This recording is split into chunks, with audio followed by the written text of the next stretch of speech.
Hello everyone, your most welcome at exam word. Guys, आज के इस वीडियो में हम जो करंट अफेयर से जुड़े हुए विषयों पे बात करेंगे, कहीं ना कहीं वो सभी एग्जाम्स के हिसाब से काफ़ी इंपॉर्टेंट हैं। तो वीडियो का एंड तक जरूर देखें and press the bell icon for upcoming videos and channel को सब्सक्राइब जरूर कर लें। तो हम सीधा आते हैं पॉइंट पे। सबसे पहले हम बात करेंगे एक ऐसे राइटर की, एक ऐसे रचनाकार की जिनका डेथ हुआ अभी। उर्दू के बहुत ही फेमस कवि रहे ये, बहुत सारी इन्होंने रचनाएं लिखी उर्दू में। और ये शमसुर रहमान फारूकी साहब थे जिनका डेथ हुआ अभी जस्ट। अब अगर हम इनके उर्दू के अंदर इनका इतना इन्होंने काम किया कि हम अगर उसकी एक्सप्लेनेशन करें तो शायद कम पड़ जाए। लेकिन इनके कुछ जो नॉवल में जो सबसे फेमस रहा वो था कई कई चांद थे सारे आसमान। तो ये द मिरर ऑफ ब्यूटी जैसे इंग्लिश में कहा जाता है, ये सबसे ज़्यादा फेमस रहा। उसके साथ साथ अगर हम बात करें इनको अवार्ड्स की, तो अवार्ड्स इनको मिलता है, तो सरस्वती सम्मान मिलता है 1996 में, और दूसरा इनको जो मिलता है वो मिलता है पद्मश्री 2009 में। आगे आते हैं हम, दूसरा इम्पोर्टेंट जो पॉइंट है इस वीक में, तो वो है national mobility card. National common mobility card है, ये एक एनसीएमसी अगर हम इसको शॉर्ट फॉर्म में कहते हैं, ये ठीक उसी तरह का है जिस तरह one nation one ration card का एक फॉर्मूला जो गवर्नमेंट ने अपनाया, जिसमें आप कहीं भी देश के किसी भी कोने में आप राशन ले सकते हैं। उसी प्रकार एक नेशनल कॉमन मोबिलिटी कार्ड तैयार किया गवर्नमेंट ने, और इस कार्ड के थ्रू आप जो भी transport facilities, special if I am talk about public transport facilities like metro and etc. So in these public transport facility you can use a one card in whole over India. So ये जो common mobility card है, इसको launch किया prime minister Narendra Modi ने।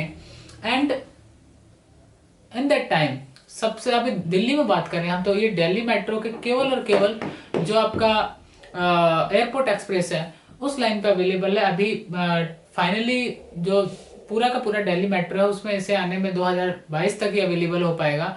So public transport के अंदर इसका काफ़ी अच्छा एक यूज हो सकता है। आपको हर एक मेट्रो में जाके आपको एक नया कार्ड लेने की जरूरत नहीं है, आप पुराने कार्ड से ही, इसी कार्ड से देश के किसी भी मेट्रो, किसी पब्लिक ट्रांसपोर्ट सर्विस का यूज कर सकेंगे। So this is a good thing for travellers. सो आगे हम बढ़ते हैं उसके बाद। तो जो एक बहुत इंपॉर्टेंट एक बात चल रही है इन दिनों, जिसमें हम बात करते हैं कि जेएनयू का एग्जाम हो या बीएचयू का एग्जाम, जामिया हुआ, डी हुई, ये 4-5 यूनिवर्सिटी जो सेंट्रल यूनिवर्सिटी हमें अपने पहले अलग अलग एग्जाम लेती थी, उसका कॉमन एग्जाम होने जा रहा है। पहली चीज तो ये कि ये कॉमन एग्जाम केवल और केवल यूजी के लिए होगा। दूसरा सबसे बड़ी बात यह है कि बहुत सारे स्टूडेंट जो मास्टर्स वगैरह के बारे में सोच के बैठे थे, उनको मैं बता दूं, मास्टर्स के लिए जैसे पहले एग्जाम हो रहे थे वैसे ही होंगे, पीएचडी के लिए पहले हो रहे थे वैसे ही होंगे, केवल और केवल यूजी के लिए। और ये 2021 में जो एजुकेशन पॉलिसी लागू करने का एक स्टेप है, उसी का एक पार्ट है ये, कि एजुकेशन पॉलिसी में कहा गया कि एग्जाम्स को इस तरह से किया जाए, चाहे वो कॉम्पिटिटिव एग्जाम्स हों या फिर यूनिवर्सिटी एंट्रेंसेस हों, खासकर सेंट्रल यूनिवर्सिटीज के, जहाँ पे लाखों स्टूडेंट्स हर साल अप्लाई करते हैं। और सबसे बड़ा जो एडवांटेज मिलेगा इसका, वो खासकर दिल्ली यूनिवर्सिटी के ऐसे स्टूडेंट्स को मिलेगा जिनका परसेंटेज कम होने की वजह से नॉर्थ कैंपस मिल ही नहीं पाता था। लेकिन अब दिल्ली यूनिवर्सिटी में 99% कट ऑफ जाना वह गुजरे जमाने की बात हो जाएगी कॉमन एंट्रेंस आने के बाद। तो ये कॉमन एंट्रेंस के लिए एक आरपी तिवारी पैनल बनाया गया, यूजीसी की तरफ से आरपी तिवारी जो पैनल तैयार किया गया। इस पैनल में जो सबसे अगर हम आरपी तिवारी की बात करें, जो इसको हेड है इस कमेटी के, वो है कौन? तो सबसे पहले मैं बता दूं, इस कमेटी के जो हेड हैं वो आरपी तिवारी वाइस चांसलर हैं सेंट्रल यूनिवर्सिटी ऑफ पंजाब के। और ये जो आरपी तिवारी कमेटी है, इसे जो मोस्टली काम दिया गया वो क्या है कि आपको 2021 में किस तरह से हम उसका सिलेबस तैयार करना हो कॉमन एंट्रेंस का। आप जानते होंगे जैसे सीयूसीईटी है, central university common entrance test, ये भी 2009 में स्टार्ट हुआ था जब यूपीए सेकंड गवर्नमेंट था, जिस टाइम हमारे भारत के प्रधानमंत्री डॉक्टर मनमोहन सिंह हुआ करते थे। उस समय central university common entrance test start हुआ था। तो उसका एक बहुत बड़ा फायदा ये कि आपको अलग अलग एप्लीकेशन फॉर्म अप्लाई नहीं करने पड़ते। आगे हम बात करते हैं, इसमें दूसरा जो सबसे इंपॉर्टेंट आया वो आता है आपका न्यूक्लियर रिएक्टर ऑन मून।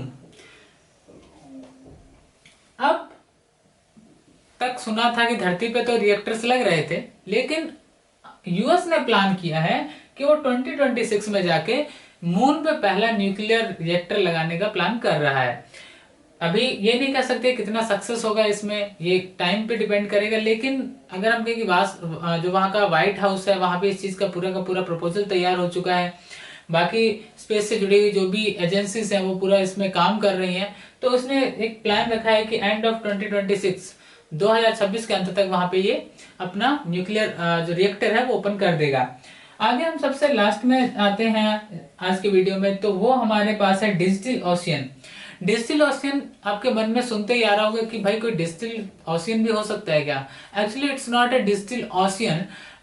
ये एक आपको फील देगा कि आपको ओशियन से जुड़ी हुई चाहे कोई भी इंफॉर्मेशन हो, वो सारा एक डिजिटल ओशियन नाम का एक ऐप बनाया है। और इसका इनॉग्रेशन किया यूनियन मिनिस्टर जो हमारे अर्थ एंड साइंसेस के हैं, उन्होंने इसका इनॉग्रेशन किया है। And it's a web based application है।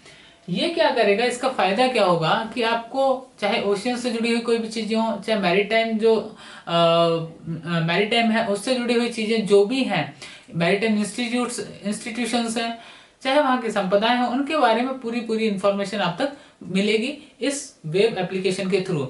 और इसका नाम है आपका डिजिटल ओशियन। तो गाइज ये जो पॉइंट्स हैं ये आने वाले जो भी एग्जाम्स आप नॉर्मल कॉम्पिटिशन्स दे रहे होंगे या फिर यूनिवर्सिटी लेवल के जो एग्जाम्स आप देंगे, एंट्रेंसेस देंगे, उनमें कहीं ना कहीं आपके लिए हेल्पफुल हो सकते हैं। एक और चीज आपसे, if you want to give some suggestion to upgrading the current affairs, या इसमें कुछ चीजें और ऐड करना चाहिए तो कमेंट जरूर करें। साथ ही साथ इसका पीडीएफ लेने के लिए आप exam.official जो हमारा टेलीग्राम ग्रुप है वो आप ज्वाइन करें एंड चैनल को सब्सक्राइब जरूर करें।